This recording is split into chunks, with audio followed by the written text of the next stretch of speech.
Kumar sir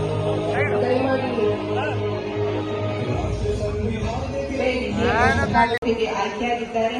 ಕೃಷಿ ಕಾರ್ಮಿಕ ದಂಪತಿ ನಾಗಣ್ಣ ಮತ್ತು ಸಾಕಮ್ಮ ಅವರ ಪುತ್ರಿ ಇವರು 2025ರ ಸಿವಿಲ್ ನ್ಯಾಯಾಧೀಶ ಹುದ್ದೆಗಳ ನೇಮಕಾತಿ ಪರೀಕ್ಷೆಯಲ್ಲಿ ಆಯ್ಕೆಯಾದ 83 ಅಭ್ಯರ್ಥಿಗಳಲ್ಲಿ ದೀಪಿಕಾ 32ನೇ ರ್ಯಾಂಕ್ ಅನ್ನು ಪಡೆದುಕೊಂಡಿದ್ದಾರೆ. ತಮ್ಮ 5ನೇ ಪ್ರಯತ್ನದಲ್ಲಿ ಉತ್ತೀರ್ಣರಾಗಿದ್ದಾರೆ. ಮಂಡ್ಯ ಜಿಲ್ಲಾ ಕಾನೂನು ಸೇವೆಗಳ ಪ್ರಾಧಿಕಾರದಲ್ಲಿ ಕಾನೂನು ಸಲಹಾ ರಕ್ಷಣಾ ಅಭಿರಕ್ಷಕರಾಗಿ ಬಹುಶಃ ಆಗಿಂದಾಗೆ ನಡೀಬೇಕು. ಸ್ವತಂತ್ರ ಬಂದು 80 ವರ್ಷ ತುಂಬಿದೆ. ಅವತ್ತಿನ ಅಂಬೇಡ್ಕರ್ ಅವರು, ಮಹಾತ್ಮ ಗಾಂಧಿಯವರು ಪ್ರಜಾಪ್ರಭುತ್ವ ಆದಮೇಲೆ ಸಂವಿಧಾನವನ್ನ, ನೆಹರು ಮತ್ತು ಅಂಬೇಡ್ಕರ್ ಅವರು ಕೊಟ್ಟಂತ ಸಂವಿಧಾನವನ್ನ ನಾವಿನ್ನೂ ಅಸ್ಪೃಶ್ಯತೆ ಅನ್ನೋ ಒಂದು ಪದವನ್ನ ಹೇಳ್ತಾ ಇದ್ರೆ ನಾವೆಲ್ಲರೂ ತಲೆ ಬಗ್ಗಿಸಬೇಕಾಗಿದೆ. ಮನುಷ್ಯ ಒಂದೇ, ಮಾನವ ಕುಲ, ಜಾತಿ ಯಾವುದೋ ಒಂದು ಕಾರಣಕ್ಕೆ ಬಹಳ ಹಳೆಯ ಕಾಲದಿಂದ ಬಂದಿರತಕ್ಕಂಥದ್ದು ಒಂದು. ಆದರೆ ಇವತ್ತು ಸಹ ನಾವು ಈ ದೌರ್ಜನ್ಯ, ಅಸ್ಪೃಶ್ಯತೆ ಅನ್ನೋದನ್ನ ನಾವು ಮುಂದೆ ಇಟ್ಕೊಂಡಿದ್ದೀವಿ, ಚರ್ಚೆ ಮಾಡ್ತೀವಿ ಅಂದ್ರೆ ಇದು ಒಂದು ದುರಾದೃಷ್ಟದ ಸಂಗತಿ ಅಂತ ಹೇಳಲಿಕ್ಕೆ ಇಚ್ಛೆ ಪಡ್ತೀವಿ. ಇದರಿಂದ ಯಾರಿಗೂ ಲಾಭ ಇಲ್ಲ, ನಷ್ಟವೇ ವಿನ, ನೋವೇ ವಿನ. ಇದರಿಂದ ಒಳ್ಳೆಯದಂತೂ ಇಲ್ಲ. ಎಲ್ಲರೂ ಒಂದೇ ಏನೋ ಭಾವನೆಯಿಂದ ನಾವೆಲ್ಲ ಅಣ್ಣ ತಮ್ಮದಿ ರೀತಿ ಬದುಕುವಂತ ಒಂದು ವಿಚಾರವನ್ನು ನಾವು ಮನದಟ್ಟು ಮಾಡ್ಕೋಬೇಕಾಗುತ್ತೆ. ಇವತ್ತು ಮಂಡ್ಯ ಜಿಲ್ಲೆನಲ್ಲಿ ಬಹುತೇಕ ಬೇರೆ ಜಿಲ್ಲೆಗೆ ನಾವು ಹೋಲಿಕೆ ಮಾಡಿದಾಗ ನಮ್ಮಲ್ಲಿ ಒಂದಷ್ಟು ಸಾಮರಸ್ಯ ಇದೆ. ಆದರೆ ಅಲ್ಲಲ್ಲಿ ಒಂದೊಂದು ಈ ಸಂಗತಿಗಳು ನಡೆಯೋದ್ರಿಂದ ಆ ಸಾಮರಸ್ಯ ಇದ್ರೂ ಇಲ್ಲದೆ ಇರೋ ಆ ರೀತಿಯಲ್ಲಿ ಆಗ್ತಾ ಇದೆ. ನಾವು 100 ಕಡೆಯಲ್ಲಿ ಒಂದು ಕಡೆ ಈ ಥರದ್ದು ನಡೆದರೂ ಅದು ಸಹ ದೊಡ್ಡ ಅಪರಾಧವಿದೆ.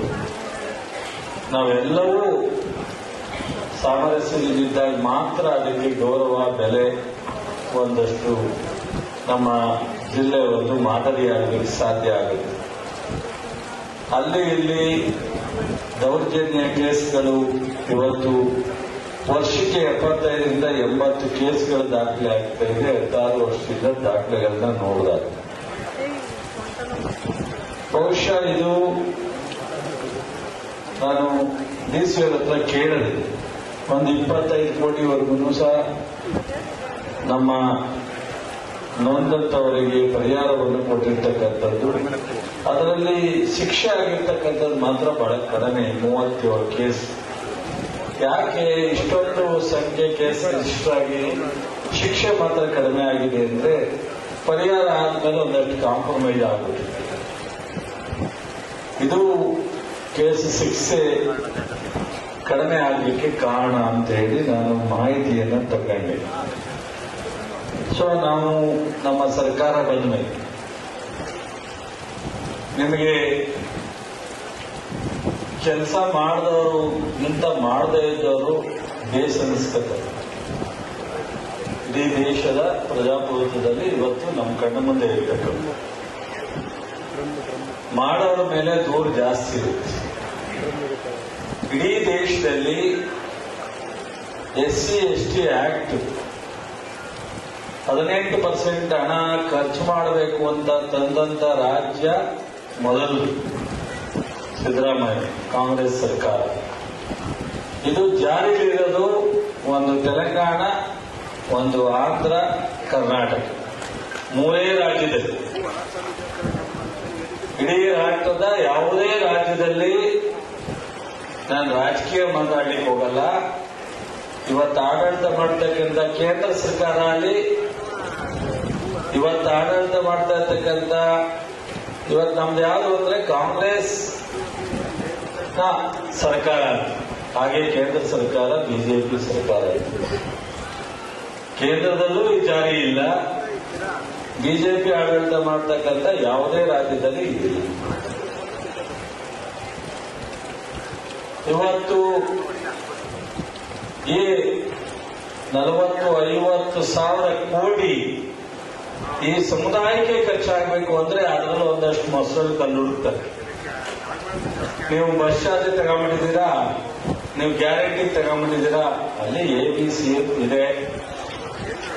ಯಾವುದೇ ತಗೊಂಡ್ರು ಆ ಹಣ ಆ ಸಮುದಾಯದವರಿಗೆ ತಲುಪಬೇಕು ಅಂತ ಮುಖ್ಯ ಉದ್ದೇಶನೇ ವಿನ ಅದನ್ನ ರಸ್ತೆಗೆ ಎಷ್ಟು ಖರ್ಚು ಮಾಡೋದು, ವೈಯಕ್ತಿಕ ಸೌಲಭ್ಯಕ್ಕೆ ಎಷ್ಟು ಕೊಟ್ಟು, ಈ ತರದ ಅಸ್ಪೃಶ್ಯತೆಯಿಂದ ನೊಂದಂತವ್ರಿಗೆ ಎಷ್ಟು ಕೊಟ್ಟು, ಅದು ಒಂದು ಕಡೆ.